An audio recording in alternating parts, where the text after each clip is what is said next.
I also have a Dalmatian. I named him G-Spot because I could never find him. And I got a question for everybody out there with young children. When is the right time to take their ugly artwork off the refrigerator? because I was concerned because one of my testicles is larger than the other two. And yeah. Hey, I'm Jesse Furman, and I'm exploring the world on a quest. You see, I've dedicated my life to finding the funny. So come along with me on my quest for the essence of comedy. This is Comedicness. Kicking it all off, we have Ken Miller, recent winner of Florida's Funniest Comedian. Next, we visit one of South Florida's top comedy schools as we see a graduating class of comedians perform their first stand-up routines in front of a live audience. Continuing on my quest for the essence of comedy, we're going to visit with South Florida's funniest radio DJs, The KBJ Show, where we talk with Kevin, Virginia, and Jason who bring the laughter every morning. Next, I'm going to visit with Tom Cotter, whose appearances include The Tonight Show, The Howard Stern Show, America's Got Talent, and Last Comic Standing. This is Comedicness, the quest for the essence of comedy. When comedians travel, they stay in what's called a comedy condo. Well, we're here today to talk with Florida's Funniest Comedian winner, Ken Miller, before his set tonight. Let's go check it out. Ken, thanks so much for joining us. We really enjoyed your set Friday night. It was amazing to see you at the end of what has been a long tour for you. Yes. How long have you been on the road? I have done 33 weeks this year. Whoa. 33 weeks. Now, how did that come about? Just booking shows, comedy clubs, comedy venues, one-nighters. So you're a busy man. Very busy. You talk about family. I'm a dad. I'm a father of two. Mm-hmm. You're a divorced father. Yes. Tell us how family is influencing your comedy set. It's just funny, period. It's stuff that comics, we get to say what you guys want to say. And I do this joke about how I tell my daughter to shut the hell up. I wish she would shut the hell up. And she comes back with saying, well, you can't tell me a wish because it ain't gonna come true. You know what I mean? So right. you take a true story and you take a little bit of it at the end and you embellish some of it. Now, I live in Orlando, Florida, but I am originally from Greensboro, North Carolina. Now, thank you. Now, I had to drive from Orlando to Greensboro with 2 kids, and that's a 10-hour trip, people. 10 hours in the car with 2 children. Make you realize how much you hate kids. I saw to leave my kids at a rest stop in South Carolina. But I'm scared of their mama. So we hit the road, I-4, I-95, headed north, and we start playing the daddy game. Now, mama, you may not know what the daddy game is. The daddy game is when your kids say, hey, daddy, and you say, what? And they don't say nothing back to you for 10 hours. So I thought I shut my daughter up. I thought I had something for a zip, but no, her comeback was so good, I didn't know what to do. I-4, 95, headed north, we start playing. Hey, daddy, I turn around and say, hey, baby, what's wrong? What you want? And she ain't say nothing. We ride, she's like, hey, dad. I turn around, hey, baby, what's wrong? What you want?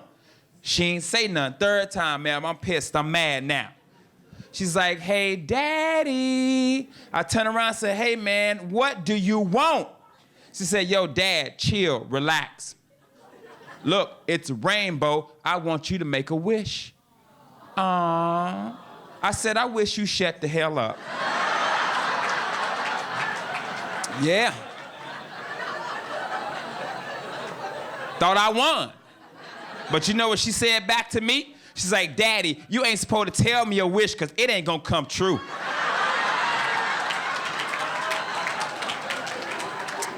And it didn't. Because she talked for 10 hours. All I'm saying is the Benadryl wasn't working. And do y'all know how hard it is to put Benadryl in the Capri Sun? It's impossible.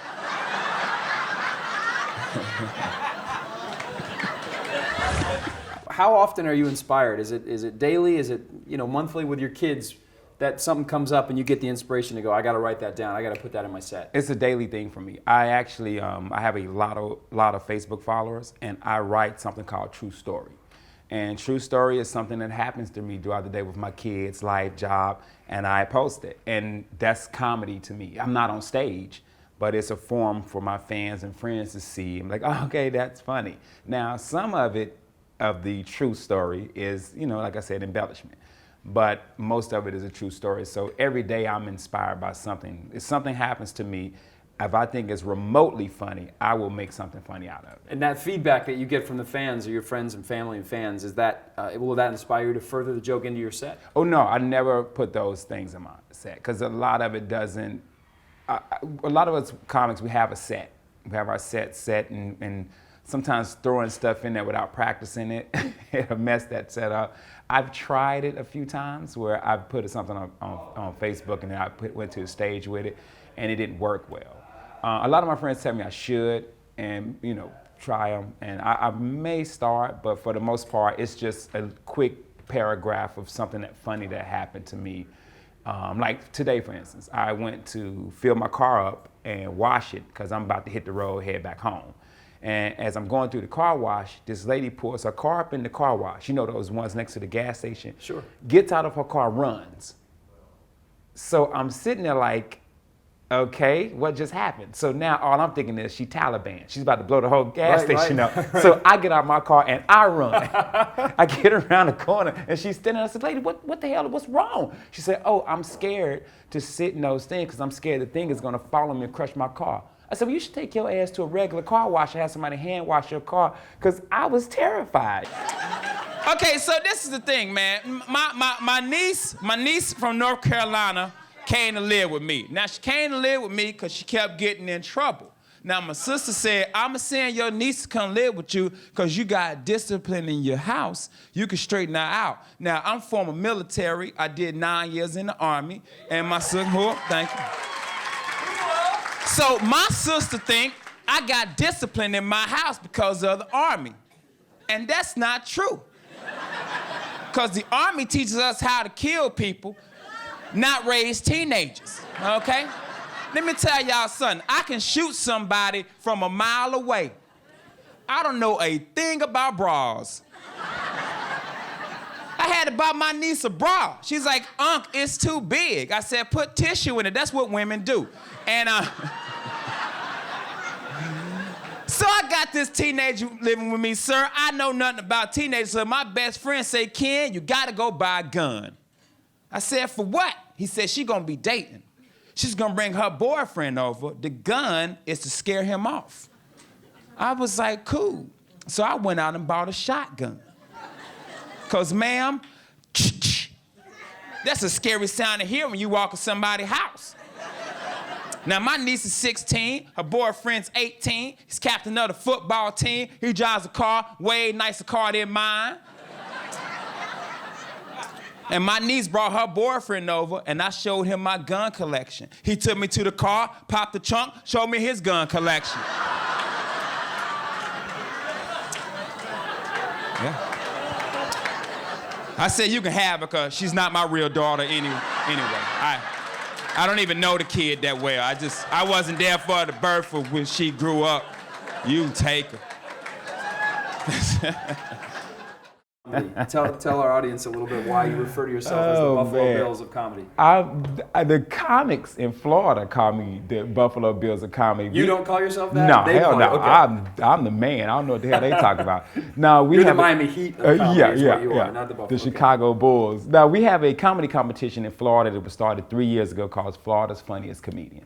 And you probably got 180, 190 comics fighting to be the best comic in Florida. So they have 12 cities. Each city probably has between 15, 20 comedians. And then they battle and they pick 2 comics from each city. And then you go to the East Coast, West Coast, and you battle and then they pick 4 comedians.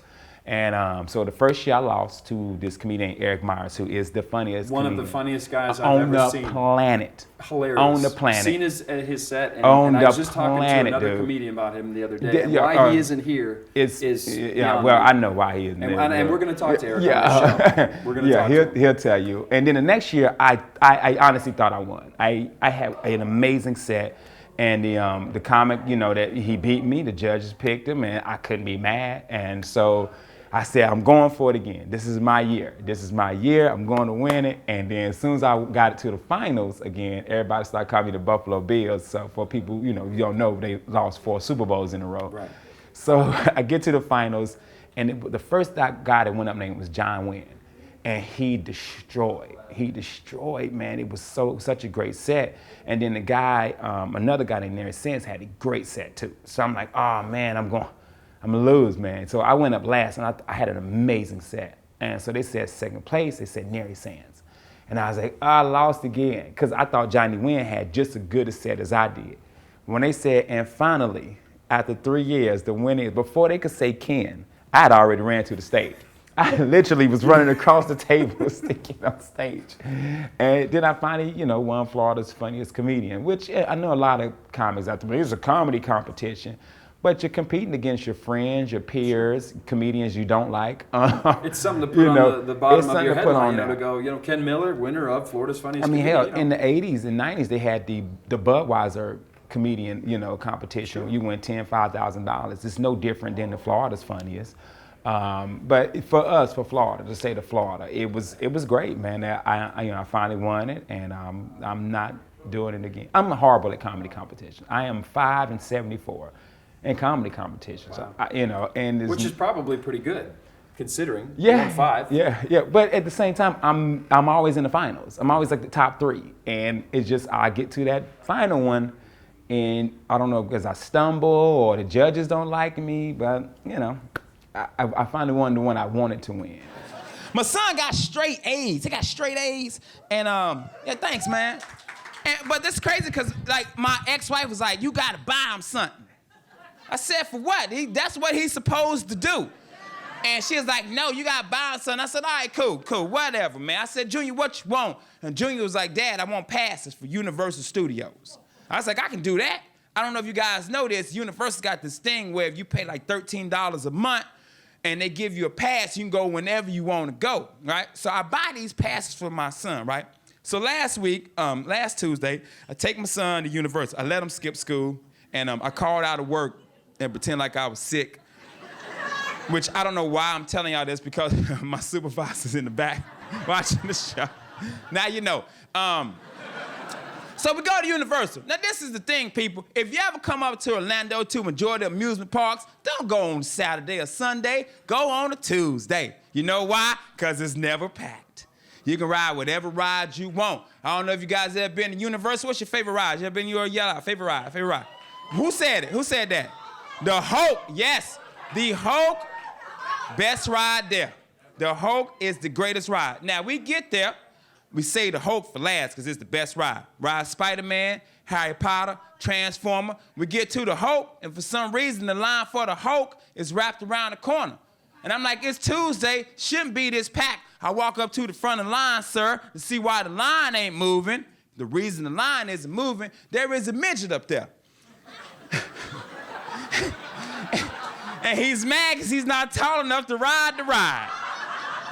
And he is holding the line up. Now, I done got on all these rides. I ain't about to wait 2 hours. So I walk up to the midget, and I politely say, "Get out the damn line!"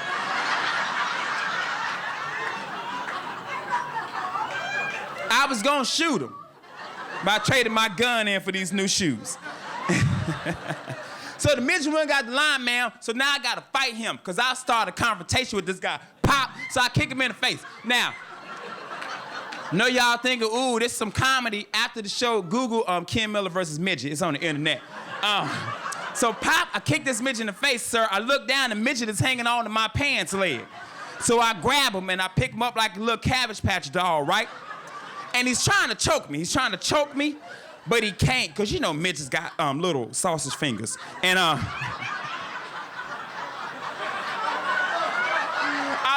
I'm sorry, that joke makes me laugh every time. Little fingers trying to, okay.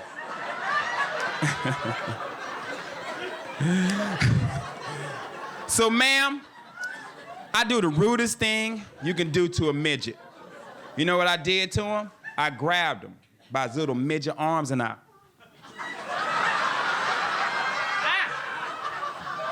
slung him out the park. I'm thinking the fight is over. It's not. Apparently, there was a little people's convention at Universal that day. And he went and got his homeboys. It was the Million Midget March. And Al Sharpton was there. It was weird. So why is Al Sharpton here? He's not even that short. And we were fighting. Me and my son, we're fighting these things off. Like Will Smith and I, Robot. You know, when the robots jump off the truck on them and beat them up. And we won. And I am now banned from Universal Studios. Going back to your set we saw the other night, you talked a lot about family and race, black versus white, and stuff that you've encountered in comedy and in life. Talk to us a little bit about some of the things that you've come across as a human, as a comedian, that have been funny, and some that maybe have not been funny. You know, it's crazy because as black comic, African American, colored, I don't know, whatever y'all want to call us these days. It's funny because with black comics, white audience already expect us to be funny. They do. White comedians will tell you, when a black comic gets on stage, they're like, right, this guy's gonna be great, And when a white comic gets on stage, he has to fight. He has to fight for that likability, man. With me, my act is, we call it mainstream. I'm more of a mainstream black comic, which means I do white crowds, Spanish crowds, black crowds. Then you have black comics who are urban. They're urban comics, who their act is mostly for black audiences, Def Jam, stuff like that. I never want to be labeled that comic. And I tell everybody there's nothing wrong with it, because a lot of people, I get a lot of flack from black comics and where I'm from, because they think that I put that down, and I don't. I grew up watching Def Jam. Sure. One of my dreams was to host Def Jam, and I'll tell you that story in a minute. So I want to be mainstream, because as a mainstream comic, you got more avenues, you know what I mean? Like, you can work a Thursday through Sunday headlining the Improv, or Funny Bone, or Bonkers, one of those clubs. But when you're an urban comic, they give you one night, Wednesday night, urban night, Apollo night, and that's all you get. And I don't want to be pigeonholed as that type of comedian.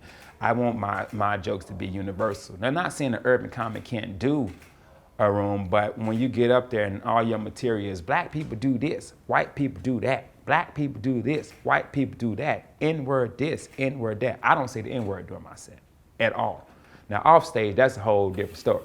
But on stage, I don't use it. And I just think a lot of black comics coming up, I just think it's too easy to do. It's very easy, and some black comics gonna see this documentary and they're gonna be mad at me, and that's cool. But I just think the comparison of black and white is a very easy thing to do. And it's also very demeaning to my people. Oh man, white people pay their rent, black people, we don't. And it's like, it's so true. It's not true. I pay my rent all the time. You know what I'm saying? Black people don't take care of kids. White people, why brush y'all kids? It's like the craziest stuff. But if they look back and actually watch it, it's very demeaning to our race. Sure. So I try to stay away from it. But now, that being said, I grew up watching Def Jam. While I knew I couldn't make it as an urban comic, I auditioned for Def Jam.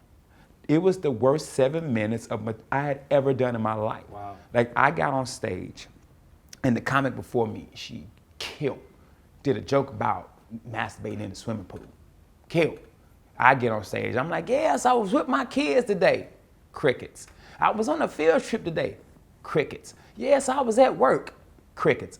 True story. I get off stage, I'm in tears. I am crying. Because as a black comic, at the time, I was 2 years in, I wanted to be on Def Jam. That was it for me. I wanted to be on Def Jam. And the guy that books that Jam at the time came up to me and said, hey man, I think you're funny, you're just not Def Jam funny. Now, fast forward 3 days, I take that same 7 minutes go to another club, predominantly white, get a standing ovation. Exact same 7 minutes. I didn't change anything, nothing at all. Same 7 minutes, I got a standing ovation. And I'm 2 or 3 years in at the time, so I didn't really understand it till I got 8 years in. And I look back and I'm just like, that's just not my style of comedy. I'm not that get on stage and demean my people and make another people look better. It's just not what I want to do. And so I stuck with doing what I do best, and that's the mainstream. Now I can do both rooms now. Now that I'm more seasoned, I can do both rooms. I just, I tell a lot of young black comics, try to make your set as universal as you can. You can't get in front of a white audience a lot of times and talk about roaches and EBT and stuff, because stuff a lot of white folk that come to our shows don't go through. So it's not going to be funny to them, one, and two, a lot of them are going to be uncomfortable. If in this interview right now, if I just start throwing the N-word out 100 times, you'll probably be like, okay, that's a little uncomfortable. Got it, Ken. Yeah, I got it. You're like, okay, Ken, you like the N-word, But a lot of those guys, because they're new at, they don't understand. And I think too, because the king of comedy, Richard Pryor, that was his thing. Until he later on, right before he died, he when he did the one, he was talking about how he went to, I think it was Africa, and he talks about how, he stopped using the N-word because there were no N-words there. So Richard Pryor stopped using it. Some comics use it, and I don't knock them for it. I don't do it on stage, and I'm just not an urban comic. And like I said, some black comics gonna watch this and be mad, but you've added a lot of soul to this interview, though, and I appreciate it. Because we've only interviewed white comics up so far, so we had to get. It's like when you hire a coach in the NFL, you got to have one. You got to have one. The Rooney Rule. You got to have the Rooney Rule. This is the Rooney Rule. You are fulfilling the Rooney Rule for this documentary. And no more black comics. I'm the only one. That's it. No, all right. I swear. That's it. So, but that's my take on that, man. And I opened my show up with a joke when I actually just wrote that joke that weekend, because Tom's audience is predominantly white, like 4 or 5 black people. So I got up there and I let them know, hey, I'm the cool black guy. I'm like Carlton Banks, and then I do the little Carlton Banks dance, and they laugh. And that's not even a joke of mine. That's just a joke I use all the time. That's just an icebreaker. Sure. Every comic has most of us have a joke. We'll come on stage and we'll, break the ice. Like, okay, I like him, Ooh, man, but we're going to have a good time, man. I just letting y'all know, I know you guys may know a lot of black people, may know some black people, man. I'm the cool. I'm Carlton Banks.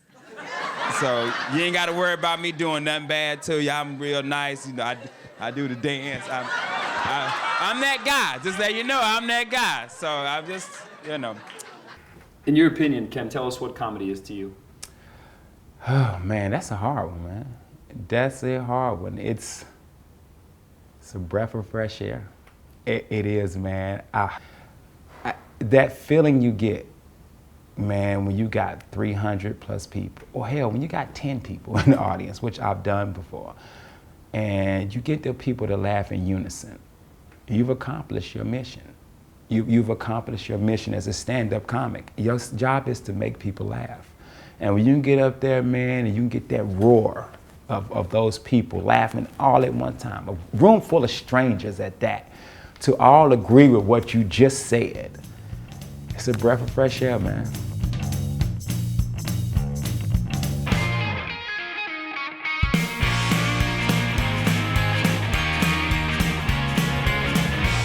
Next, we're going to visit one of South Florida's top comedy schools as their graduating class performs in front of a live audience for the first time. Let's go take a look. Please give a round of applause for everybody that you came out to see, the new graduate class. Make some noise. I'm taking a non-stop flight from Miami to Jacksonville a couple weeks ago, and the guy sitting next to me says, "So you going to Jacksonville too?" "No, I'm just gonna wait until we get over Daytona Beach, and then I'm gonna jump out." Buford Wendell Ford. So you took the comedy class. Yes, because I thought it would be really exciting. And comedy is something I've really always wanted to do for a long time. Yeah, and what gave you the impetus to finally join and take the class? What pushed you over the edge to take this comedy class? Well, just eliminate the fear and just say, hey, do it. That's awesome. Just do it. You know, since we're being honest, I was actually like, you know, farting it up there. I wanted the people to feel comfortable. I love the fart joke. I Did did. you? I enjoyed it. Is that new, Thank or is you. that in your repertoire? It's just honest, you know. So you didn't answer my question. Is it new, or is it in your repertoire? I started it maybe like 2 weeks ago. So That's it's nice. It's new-ish. nice. It worked. It worked. Thank Because you. I would want a woman to communicate around you. Absolutely. Yeah. Yeah, Because you it's got easy to to. say I love you, Yeah, but with like, a sound and an this is- odor, that's a totally different level of commitment. I And want to hug appreciate your that. face, and I will in 5 minutes. That's fine. That's Thank fine. you. You might catch fire on this beard, so be Ooh. careful. My girlfriend wanted to know my sexual history. I had to tell her everybody I was with from the time I lost my virginity all the way up to her. And in retrospect, I should have probably stopped there.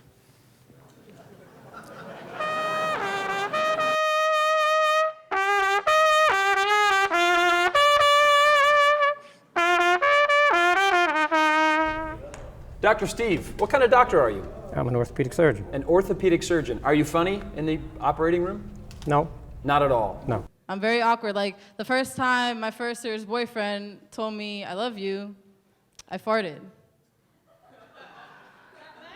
So there was probably 5% of the audience were left by the time you sat down, you looked right at somebody, and you just started talking to them. Yeah. Kind of freestyle, improv. You just have to adapt, and I learn every single time I get on stage. What I'm trying to say is dating has been rough. You gotta sometimes just stay with a certain energy. I'm telling her about how depressed I am, and I'm gonna jump off a bridge and end it all. All I get in return is a text message that says, watching The Voice, TTYL, love mom. P.S. Don't you think you're being a little dramatic? Hashtag Team CeeLo. You know, fart jokes don't write themselves, that's what I'm trying to say.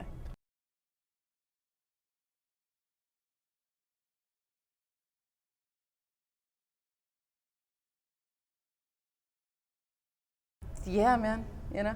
I'm with you. What is comedy to you, Sophia? Comedy's my passion. It's my long-term goal, and I love it. It's truth, you know. It's messing around with truth and being able to take your shitty day and turning it into maybe a smile and a fart. Get dirty.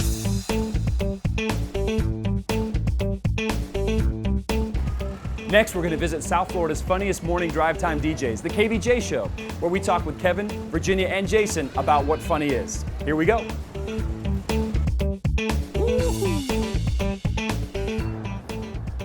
Hey guys, it's super early down here in Fort Lauderdale, Florida, and we're outside of the Coast 97.3 FM. We're going to talk with the KVJ Show, and we're going to find out what comedy's all about.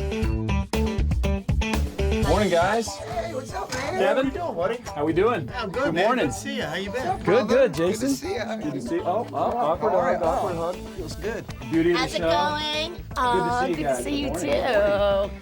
Yeah. You ready to make us laugh? Not really. We're No? not that funny. Okay, fair enough. Yeah, we're just getting ready to go back on the air. So if you guys want to hang out, get you some drinks. You guys need any food? You guys need anything? So you want a Mountain Dew? Virginia's got great aim. Okay, We're just gonna watch you do what you do. Okay, getting hit in the neck by a pen. She got in the jugular too. Yeah. She's got the best aim ever. I go for the throat. We got our own bizarre Christmas traditions on this show, and Jason barfing eggnog for whatever reason has become a tradition of this show every single year. This is what I love. The whole purpose of the bit was to see how long it takes for me to actually get sick, and then when I get sick, you guys yell at me. When you got sick during the most heartwarming bit we do. Because you couldn't wait 2 Here we minutes are, yeah. until this girl finished telling her story. No. Honestly, as she was telling this story, I was doing everything in my power not to throw up. I felt the sweat bubbles kicking in. I'm like, please don't throw up right now. Please don't throw up right now. How did you get into the business? Talk about how you got into radio in the first place. Well, I was actually getting ready to go get my master's degree for mental health counseling, and I'd gone to broadcasting school, and I kind of had given up on the whole radio thing. I wanted to kind of get a regular job because I was just sick of just kind of going from here to here. And all of a sudden, the original radio station that I was at was having a contest for the 4th member of the show. And one of my best friend's wife called me and said, "You got to try out for this." It was kind of like a reality show because it was in the height of reality TV. So they did a reality contest on the radio, and it was 2 weeks of competitions, writing songs, doing stunts, and it was about, I think 50 people were in it, and then it got down to 5 people that were actually on the air, and then I won it from there. We got headphone karaoke coming up. It's a little singing contest we do, and the person who does the worst job always has to face off with a punishment. Your punishment this week involves doing something really embarrassing at our Christmas party Saturday night. I'll tell you all the details coming up next. Working, saving every day. Come on, feel the noise. Girls, rock your boys. We get wild, yeah. We get wild, yeah. Come on, feel the noise. No. What are some of your favorite moments on the show, in studio, out of studio? What do you really enjoy about your job? For me, I gauge it by, if I wet my pants laughing, it was a great bit.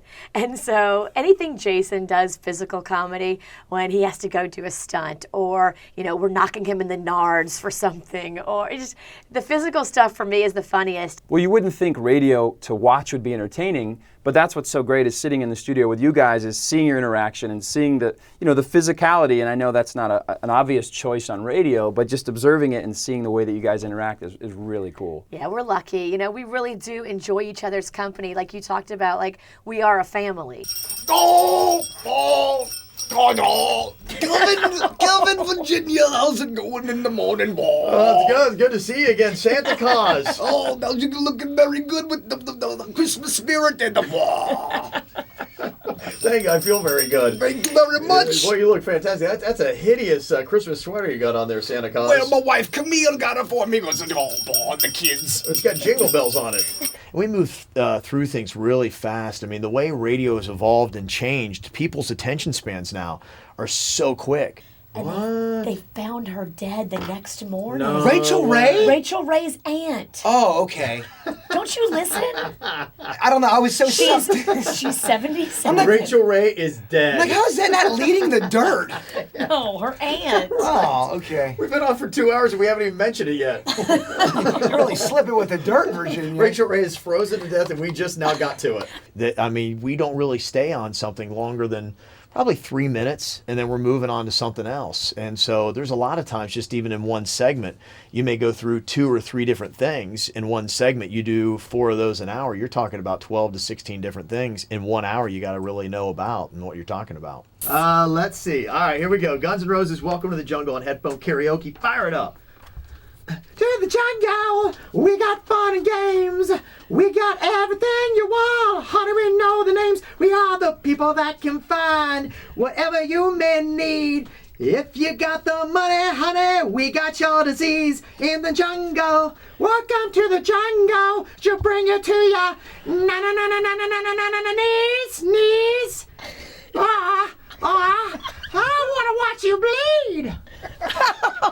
All right. The thing is, though, it's really not that awful. It's fun to watch, though. I've heard a ton of performers say that you be prepared so that you can be spontaneous. And that's really kind of what I try to do is be prepared. And then what I love, and the best stuff is always the spontaneous stuff. But the show that depends upon spontaneity every single day and every single moment is not a very good show. So you have to have that base and that structure, but then you hope for that magical moment that's better than what you had planned. And it's happened a lot today. With us being here today, we've seen a lot of magical moments. You- Your headphone we- karaoke, Mhm. your Ackle or Axl Rose, either one that you did was awesome. Just want to kudos to that. Thank you very much, Very yeah. good. Did you practice? No, I did not. Not like Virginia, I did not practice. You didn't. You were No. driving in this morning. Welcome to. You didn't try to hit it. No, you just. I've you been were like, boom, I've been whatever. practicing since 1988, my man. True. You've had 25 years of practice. That's right, so fair 25 enough. years of practice. Uh-huh. Talk to us about what comedy is to you. What is your inspiration? What do you believe comedy is? If you could just wrap it up in a pretty little box and put a bow on it. Comedy is kind of just seeing regular life and putting a twist on it that a lot of times is unexpected. And I think it's a lot of times when that unexpected comment or that view of the thing that we see every single day from a different angle kind of hits us. then that's a lot of times what comedy is being able to take something and twist it and see it from a different perspective and a different angle. And then a lot of times too, it's really just somebody that has that sense of, what is funny. And there's some people that just have a very funny outlook on life. I love having these guys around because they really do legitimately amuse me throughout the entire show. So to me, I just got to hold the structure and I just kind of serve up the dinner and then they just kind of take it from there. So I'm lucky to be with such good people. I'm so excited to meet comedian Tom Cotter, whose appearances include Howard Stern, The Tonight Show, America's Got Talent, and Last Comic Standing. Join me. Tom. Jesse. What's up? I'm well. How you doing, buddy? Good, good. Welcome to Florida. Thank you. I love being here. December. The old country, the ancient land. Oh, it is. It is. Yeah. Old is an understatement for South Florida. What do you think of this weather, huh? It's unbelievable. I love it. I love coming. It's my favorite state because it's shaped like part of the male anatomy tinkling on Cuba. So I love coming here. And last time I was here, I went on a whale watch. I was at a Walmart in Orlando, and that was fun. We're going to have some pints of Diet Coke. You ready? I am all over it. I don't need booze to have fun because I'm a heroin addict, but I will drink a little bit tonight just because I'm with Jesse Furman. Who doesn't drink with Jesse? That's usually the women in my life, too, do that a lot, too. That's the scary part. They have to drink to have fun with me. They drink because they're with you. See, I'm drinking just to be with you. Oh, that's the okay. difference. Is that better or worse, Tom? I don't know. Okay, Don't I don't really either. know. I'm just happy you're here. Thank God he didn't step on the Shih Tzu. I was worried about that. Really concerned. And here we are. Now this is right in my wheel. I love this. This is perfect. Can you smell the regret? Can you smell the shame? I can. It's like I'm we're about home. to contribute to it. All right. I got a lot of problems. Let's get started. It's nice weather out today, isn't it? Isn't it nice out? It's kind of nice out. You're in Florida. You live in a nice place. I don't. I live in New York City because I love the smell of pee. And it is cold up there right now. I feel bad for the homeless people in New York City. And that's what we call them now, the homeless. When I was a kid, we didn't call those people homeless. What did we call them? Bums, hobos, tramps. But that wasn't sensitive enough. So now they're the homeless. And next year, outdoorsmen. I think we should try that. Field collection agents. Hygiene impaired, professional, squeegee technicians. And I kid the homeless people because they're not here and I'm a dick. But my point is this. And I am. If I took Viagra, I would just get taller. Seriously. But that's not my point. My point is that I hate political correctness. Are you sick of political correctness, folks? Good. That'll make my set much easier. We're here with Tom Cotter. You're playing improv tonight. I am. In downtown, and you've been gracious enough to spend a little time with us today to talk about comedy. So let's start at the beginning, Tom. How did you get into comedy? I was the youngest of 6 kids in an Irish Catholic family. When you're the youngest in a family of that many people, you need to lash out to get attention. So I was always acting out, and that begat the class clown, which begat the young adolescent kind of dirtbag, which led to the open micer, which led to the middle, which led to the headliner. So progress. A natural progression. That's a beautiful progression. It's like the evolution of comedy, like those old, the Cro-Magnon working its way up to standing upright. And here you are standing upright before us today. That's amazing. My dad screwed me up, clearly. And I would like to end that cycle. My dad was a foster parent. That's what he drank, Fosters. And he would come home liquored up when I was a kid. And he would put me up on his shoulders, and then he would jump up and down underneath the ceiling fan. I hated that. I'll never forget that Halloween when he dressed me up like a dog and left me outside of that Korean restaurant. What a kidder Dad was. What a dick. My father and I have been butting heads since I was in the womb. What? Oh, stop it. That's my father, everybody. Knock it off. You're better than that. I'm the youngest in my family. I was always getting beaten up by the 2 oldest, Mom and Dad. And I used to get smacked around by these green berets that lived in our neighborhood. Some people call them Girl Scouts, whatever. We were bad kids. We used to play Dr. Kevorkian. And I would sneak over to my neighbor's house late at night, and I would bounce up and down on their trampoline. That was their daughter's name, Arlene. And don't break into discussion groups after these jokes, folks. Just let me move on to the next one. Every Saturday morning in our neighborhood, we'd have this huge water balloon fight. And every Friday night, I'd put mine in the freezer so I'd win, you know? And I'd get a little wet, but the other kids would be bleeding from the ears, and that's a victory in my book. And then after that, all the mothers in the neighborhood would take turns spanking me. It was awesome. In high school, I got caught shoplifting once from a car dealership. It was a Buick. And my father said to me through the bars of the jail cell, because he was in the next cell, he said, "You're no son of mine," which hurt me, and it confused my mother. She was like, "Shit, how did he know?" Laughter was always the best medicine in our family because we couldn't afford health insurance. So if someone got a deep cut or a broken bone, we would just laugh and laugh and laugh until they passed out. If we ever needed x-rays, my dad would drag us to the airport and lay us down on that stupid conveyor belt. That was humiliating. Not a normal family. My sister's a stamp collector, food stamps, we love her. And she has 2 little ones, but she's getting breast implants. I have a brother, Seamus. His name's John, but we call him Seamus because that's what he does. He lives in a gated community. That's what we call it. Everybody else calls it prison, whatever. And prison has changed my brother. He's learned to love Jesus, but I guess the guy pronounces it Jesus. Whatever, none of my business.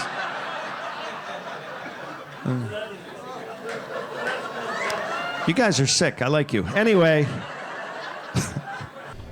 Growing up in that family, did you work off, like now that you're looking back, did you work off your relatives together? Was there a certain brother or sister that you fed off of that was like sort of your comedy muse? Yeah, some of them were more they're giving as an audience. You know, some of them had disdain for what I did, so I didn't play to them. I played to who was liking me, and I was saying shocking things that I wasn't supposed to know. But I have 5 older brothers and sisters, so I knew a lot more than I should have at a very young age, and so I would say things, and it was more shock than humor.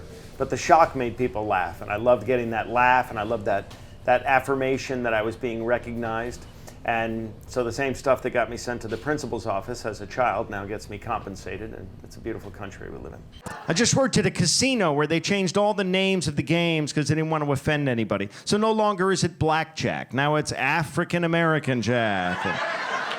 No longer is it One-Eyed Jack. Now he's visually impaired Jack. No longer is it poker. Now it's take her out to dinner and a movie. Talk to us about moments in comedy where you felt like, you know what? I did it. I made it. This is it. Obviously, sitting across from Howard Stern has to be, I don't want to talk for you, but it would be for me, I know, as a comic. Talk to us about what moments where you feel like, yep, this is it. Well, my father's approval has always been important to me. And so for years, my dad didn't really know what I did. To him, I was maybe a rodeo clown. He didn't get the stand-up comedy thing. He's very old school, World War II, all that stuff. And he's a brain surgeon, and he, all his friends are doctors and lawyers, so he would go out on the golf course and talk to these guys, and they'd say, my son, the investment banker, or my son, the doctor, or my son, the lawyer, or my son, the, scientist. And he would say, well, my son is telling jokes at the Chuckle Hut in Nebraska about his crotch in front of strangers, and that you don't have that level of pride. So he couldn't relate when I did MTV or Comedy Central because he doesn't watch those. They're not in his wheelhouse. But when I did The Tonight Show, he knew The Tonight Show because he knew Johnny Carson. So then that was big to me, for me to get to that. And I didn't get to do it under Carson, I did it under Leno, but still it was The Tonight Show, and that was fun. And then I think America's Got Talent would probably be the next big thing, because that was 20 million people watching, and it was, it was beyond my expectations. No comic had ever gone past the quarterfinals until the year Howard Stern got on, which luckily was my year. So I did come in second to a dog act, which was very depressing. But they're going to be on the next show, by the way. Good. They're going to be our feature act on the show too. So wanted to get you ahead of them now. I didn't want to hurt your feelings. So. In my defense, they got their puppy treats from Lance Armstrong, so I think it'll come out soon. But That's a shame. I was the top human finisher that year. I like to say that. I did 3 reality shows on NBC. I was on Last Comic Standing, and I was on America's Got Talent, and I had a small part on To Catch a Predator. I don't want to talk about it, but anyway. In America's Got Talent, my year, I thought the earth harp guy, this guy played an enormous earth harp. I thought he was going to win the whole thing. And if he didn't win, I thought the sand artist guy, the guy who stories in the sand, was going to win, which is why I showed up at the finals with wire cutters and a leaf blower. But what I should have had was poison puppy treats, because if you don't know, I lost to a dog act in front of 20 million people, everybody. I lost to creatures that had no idea they were even in a competition. That's who beat me. Toilet drinkers beat me, everybody. Butt sniffers. Not only did they win the entire $1 million prize, they can lick themselves. So they win on every level.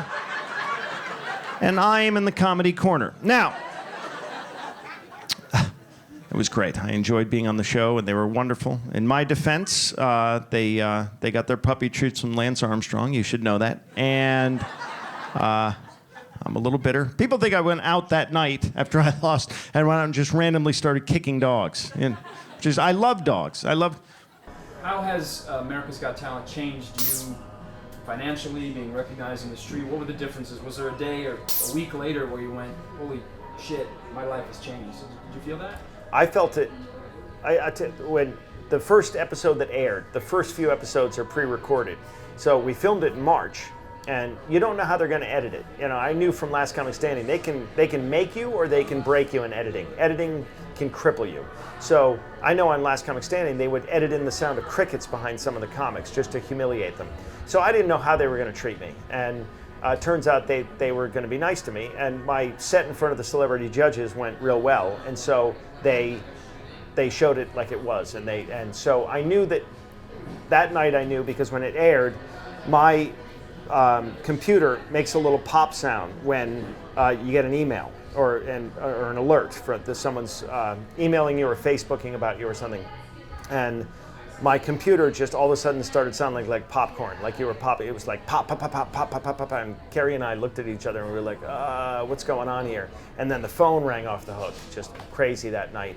And that was just the first episode I was on. And then after that, you know, more and more people got invested in the show, and so many people watched that. It's unfair because it's up against reruns during the summer. So the ratings are through the roof, and then you add Howard Stern, and the ratings spike even more. He was in your corner. He was behind you. Yeah, he was unbelievably nice to me. And so Howie Mandel was another judge, and he's a comic. So it was just perfect storm of where I was at the time and everything. Because Pierce Morgan was the judge before Howard Stern, and he hated comics.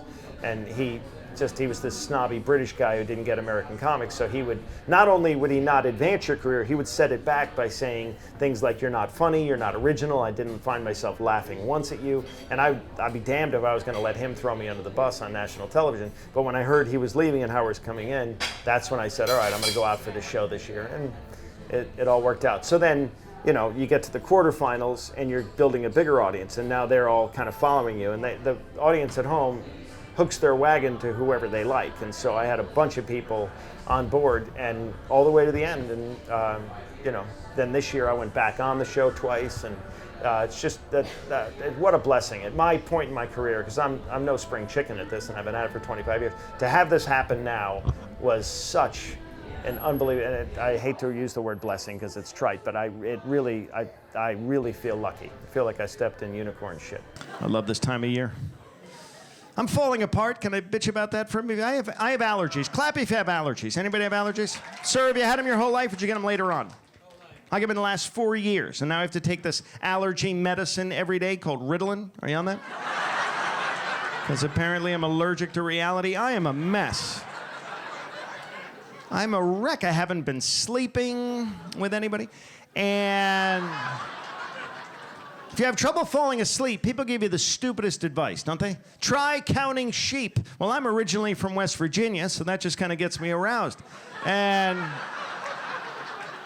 some people say drink warm milk. Well, who's going to let me breastfeed? You know what I mean? Seriously, who? Anybody? No? That's awkward. I've been irregular lately. That's constipated. Am I opening up too much to you people? The other night, first time in my life, I took an overnight laxative. Sir, have you ever taken an overnight laxative? Unbelievable product, my friend. Took it at midnight. 7 a.m. had the most incredible movement.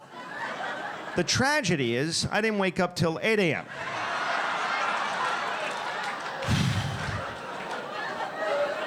I am no longer welcome in that hotel, I'll tell you that right now.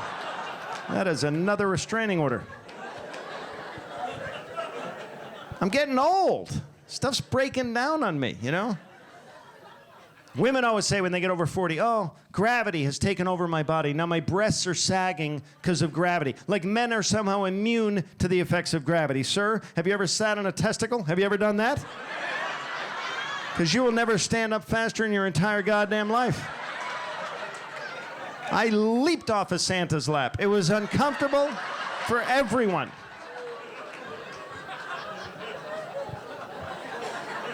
I'm getting fat now. I get the love handles, right? That's what we call it on guys. Love handles. What is it really? Side blubber. That's what I have.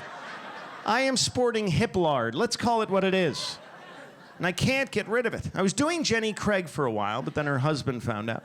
And now, I am not allowed near their house. I hate exercise, too. When I was a little kid, I had a lazy eye. And over the years, that's spread throughout the rest of my body. And now, I get winded peeling a banana. That's not good. I used to be in shape. I used to do a lot of running in my old job. I was a purse snatcher. And people used to say, hey, you run like a girl. Well, duh. I'm carrying a purse, you idiot. I've been riding my bike a lot lately, and not just because of the DUI, but because they say that it's good for your cardiovascular system. And the goal there, I guess, is to increase your heart rate, which I can do with porno and cocaine. I really don't need the bike, but I have to get places. And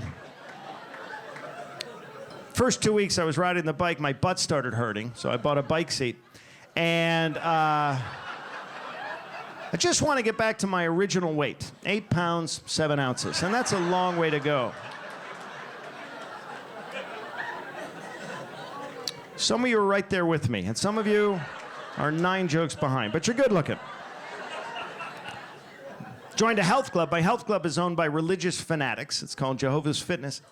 And there's this creepy guy there that always wants me to spot for him at the urinal, and I am not doing that again. I got a personal trainer with my membership, and my personal trainer is one of these steroid mutants, right? Giant shoulders, huge arms, no neck. Her name was Nancy, and I called her Mancy, and Mancy said that I should wear loose-fitting clothing to our sessions, and I said, Mancy, if you had any loose-fitting clothing, I wouldn't be in your goddamn session. How about that for an instance? And she said, have you ever done any lifting? And I said, some shoplifting, but nothing heavy. And she said, have you ever worked out with dumbbells? And I said, no, you're going to be the first. And she beat the hell out of me, and I was aroused. Now,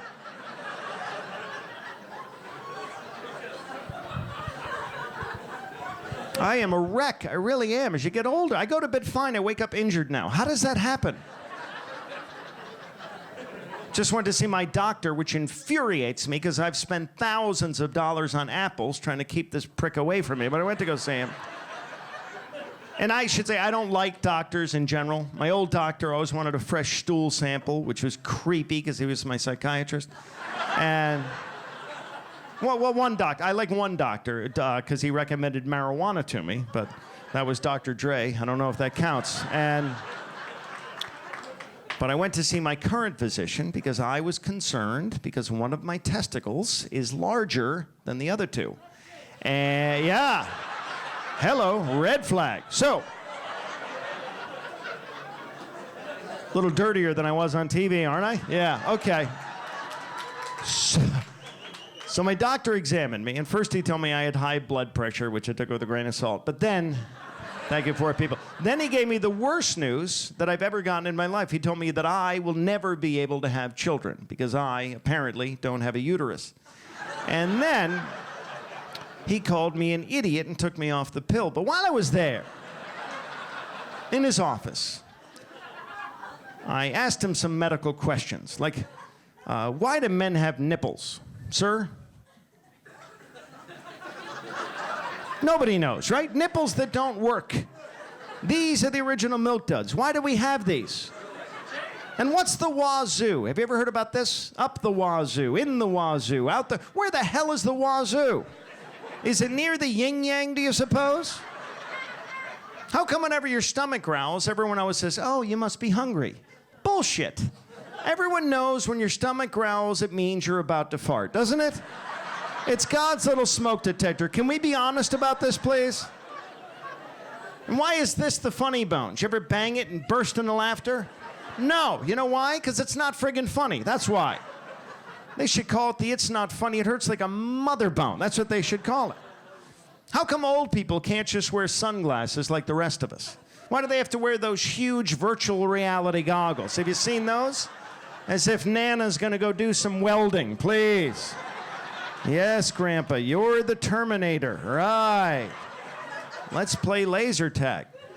That's awesome. Did you know at a young age that you This wanted is to the do stuff you stand-up think up in comedy or rehab. comedy of any Anyway. kind, or did you kind of stumble into it? I stumbled into it, kind of. I knew, class clown is different than a professional stand-up comic, so I didn't know if I would make that transition. And stage fright was a huge hurdle for me. I'd get acne and diarrhea days before I'd get an open mic spot, because that terrified me. And then that was the biggest hurdle for me to overcome. I knew I had all the material. I'd been writing stuff for a long time. I used to carry around a little notepad and write down stuff that I thought was funny. And I didn't know I'd be doing stand-up. I might be submitting it to Mad Magazine or something in my head, or, at the time, Penthouse, where they had a humor page. So I just knew I wanted to share my humor somehow. I didn't know if I would be the guy doing it. You sat in a room. Just describe a little bit what a writing session is. Not without giving away too many trade secrets, but just because I watched some of your material this morning, and what I love about your style of comedy is it's very quick. The jokes come very quick. There's a punchline, and then you're on to the next one. So you're still laughing at this joke, and there's another one that punches you in the face. And just take us through a little bit of a writing session and what goes through your mind. I mean, your inspiration. You talked earlier about having a notebook. Just talk to us a little bit about how you operate when it comes to writing.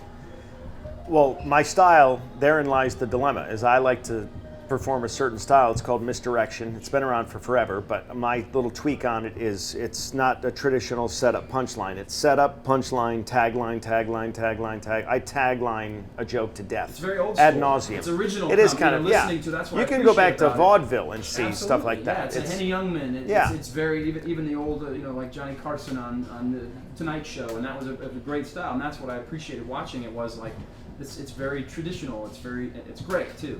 Well, you're very kind, but it's a lot of curveballs and a lot of left turns, and those aren't easy to write for. So it's a lot of double entendre, a lot of puns, a lot of innuendo, and you want to make the audience think a little bit, not just hit them over the head. You want them to fire a few synapses. So that's what I like to do. But writing for that is not easy.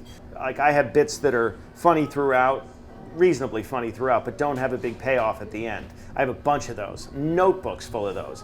And so the whole bit is dead. Even though it's a series of one-liners that I like, I need that one payoff at the end, and I haven't found that yet. And that's what we're trying to do now, is trying to find that crescendo for the end of those bits. You don't have the ending for your story. You got the first 10 chapters, but there's no climax at the end to go, oh, this is what happens. So. And again, it goes back to that style. If you're taglining a joke to death, it's set up punchline. So a joke should go up like this and end with a big punchline.